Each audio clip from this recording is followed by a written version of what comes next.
Hi, ನಾನು ನಿಮ್ಮ ವಿಜಯ. ನೀವು ನೋಡ್ತಿದ್ದೀರಾ ವಿಜಯ ಲಾಕ್ಸ್ ಬೆದ್ರ. ನಾನಿವತ್ತು ಬಟಾಟಂಬಡೆ ಮಾಡುವ ಅಂತ ಇದ್ದೇನೆ. ಹಾಗಂದರೆ ತುಳುವಲ್ಲಿ, ಕನ್ನಡದಲ್ಲಿ ಆಲೂ ಬೋಂಡ.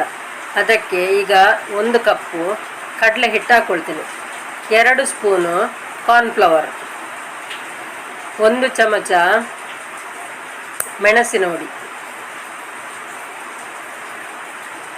1/4 ಟೀ ಸ್ಪೂನು ಜೀರಿಗೆ, 1/4 tea spoon garam masala, 1/4 tea spoon ಅರಶಿನ ಪೌಡ್ರು.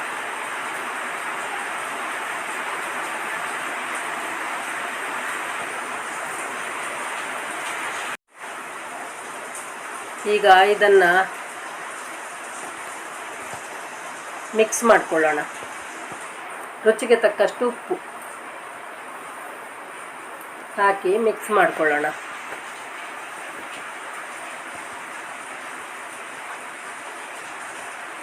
ಈಗ ಕಲಸಿದ ಇಂಗು ಸೇರಿಸಿ ಮಿಕ್ಸ್ ಮಾಡೋಣ. ಚೆನ್ನಾಗಿ ಕಲಸಬೇಕು, ಗಂಟಿಲ್ಲದಾಗೆ. ಬೇಕಾದಷ್ಟು ನೀರು ಸೇರಿಸಿಕೊಂಡು ನೋಡಿ, ಈ ಹದಕ್ಕೆ ಬಂದರೆ ಸಾಕು. ಈಗ ಒಂದು ಬಾಜಿ ಮಾಡಿಕೊಳ್ಳೋಣ. ಅದಕ್ಕೆ ನೀರುಳ್ಳಿ, ಹೆಚ್ಚಿದ ನೀರುಳ್ಳಿ ನಿಮಗೆ ಎಷ್ಟು ಬೇಕಷ್ಟು ನೀವು ಹಾಕ್ಕೊಳ್ಳಿ. ನಾನು ಇಷ್ಟು ಹಾಕ್ಕೊಂಡಿದ್ದೇನೆ. ಅದಕ್ಕೆ ಕಾಯಿ ಮೆಣಸು 1, ಸ್ವಲ್ಪ ಕೊತ್ತಂಬರಿ ಸೊಪ್ಪು, ಸ್ವಲ್ಪ ಶುಂಠಿ, ಹಾಗೆ ಆಲೂಗೆಡ್ಡೆನ ಮ್ಯಾಶ್ ಮಾಡ್ಕೊಳ್ಳೋಣ. ಚೆನ್ನಾಗಿ ಮ್ಯಾಶ್ ಮಾಡ್ಕೊಂಡು ಸ್ವಲ್ಪ ಉಪ್ಪು ಹಾಕ್ಕೊಳ್ಳೋಣ. ಅಂದರೆ ಆಗ ನಾವು ಸ್ವಲ್ಪ ಹಾಕ್ಕೊಂಡಿದ್ದೇವಲ್ಲ, ಅದಕ್ಕೆ ಸ್ವಲ್ಪ ಹಾಕ್ಕೊಂಡ್ರೆ ಸಾಕು. ಈಗ ನೋಡಿ, ಹೋಟೆಲಲ್ಲೆಲ್ಲ ಮಾಡ್ತಾರಲ್ಲ, ಅಷ್ಟು ದೊಡ್ಡದು ಮಾಡ್ತಾಯಿದ್ದೇನೆ ನಾನು. ನಿಮಗೆ ಎಷ್ಟು ದೊಡ್ಡದು ಬೇಕೋ ಅಷ್ಟು ನೀವು ಮಾಡಿಕೊಳ್ಳಿ. ಎಣ್ಣೆ ಕಾಯಲಿಕ್ಕೆ ಇಡ್ತೀನಿ.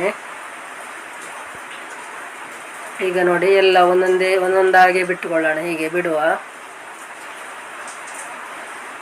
ನೋಡಿ, ತುಂಬ ಚೆನ್ನಾಗಿ ಬಂದಿದೆ. ಇದು ಸಂಜೆ ಟೀ ಕುಡಿಯುವಾಗ ಒಳ್ಳೆಯದಾಗುತ್ತೆ. ಹಾಗೆ ಮಳೆ ಬರುವಾಗೆಲ್ಲ ತುಂಬ ಚೆನ್ನಾಗಿರುತ್ತೆ. ತುಂಬ ಕೆಂಪಗೇನಾಗೋದು ಬೇಡ. ಒಳಗೆ ಮಸಾಲೆ ಬೆಂದಿರ್ತದಲ್ಲ, ಅದರಲ್ಲಿ ಒಂದು ನೀರುಳ್ಳಿ ಬಾಯಿಗೆ ಸಿಗುವಾಗ ತುಂಬ ಚೆನ್ನಾಗಿರುತ್ತೆ. ಹಾಗೆ ನೋಡಿ, ಇಷ್ಟು ಕಾದರೆ ಈಗ ಆಗ್ತಾ ಬಂತು. ಸ್ವಲ್ಪ ನೋಡಿ, ಆಯ್ತಲ್ಲ. ಈಗ ಸಾಕು, ತೆಗೆದುಕೊಳ್ಳೋಣ ಎಲ್ಲ.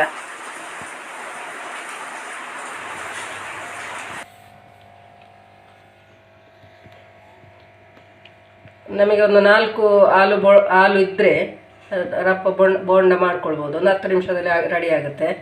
ನೋಡಿ, ಎಲ್ಲ ಮೆಜರ್ಮೆಂಟ್ ಕರೆಕ್ಟ್ ತೋರಿಸಿದ್ದೇನೆ. ಅದೇ ರೀತಿ ಮಾಡ್ಕೊಳ್ಳಿ. ತುಂಬ ಟೇಸ್ಟಿಯಾಗಿ ಬರುತ್ತೆ. ತುಂಬ ಕ್ರಿಸ್ಪಿಯಾಗಿ, ಹೊರಗೆ ಕ್ರಿಸ್ಪಿಯಾಗಿ, ಒಳಗೆ ಸ್ಮೂತಾಗಿ ತುಂಬ ಚೆನ್ನಾಗಿ ಬಂದಿದೆ. ಹೀಗೆ ಮಾಡ್ಕೊಳ್ಳಿ. ನೋಡಿ, ಮಾಡಿ ತಿನ್ನಿ. ಲೈಕ್ ಮಾಡಿ, ಶೇರ್ ಮಾಡಿ, ಕಮೆಂಟ್ ಮಾಡಿ. ಹಾಗೆ ಯಾರು ವಿಜಯ ಲಾಕ್ಸ್ಗೆ ಸಬ್ಸ್ಕ್ರೈಬ್ ಮಾಡಲಿಲ್ವಾ ಅವರು ಹೆಚ್ಚು ಸಬ್ಸ್ಕ್ರೈಬ್ ಮಾಡಿ, ಹಾಗೆ ಲೈಕ್ ಕೊಡಿ. ನಮಗೆ ನಿಮ್ಮ ಪ್ರೋತ್ಸಾಹ ಬೇಕು. ನಾನು ಒಳ್ಳೆ ವಿಡಿಯೋದೊಂದಿಗೆ ನಾಳೆ ಸಿಗ್ತೇನೆ. ಬಾಯ್.